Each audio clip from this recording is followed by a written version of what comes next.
Lang po sa mga hindi pa kumakain. Then guys, good morning. Yan ating ulam ngayong tanghalian. Gawin natin kinilaw at saka sabaw. Yan, flying fish yun guys. Yan na guys, ang ating ricados sa kinilaw at saka sa sabaw. Sabaw guys, nagpakulo na tayo ng tubig.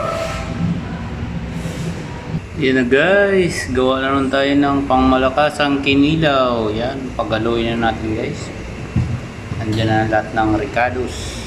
Luto na ang ating flying fish na kinilaw. Guys, may peanut yan guys. Yan na guys, kain na.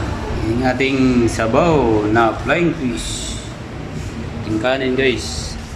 Yan. Maraming salamat sa nanonood. Kain tayo.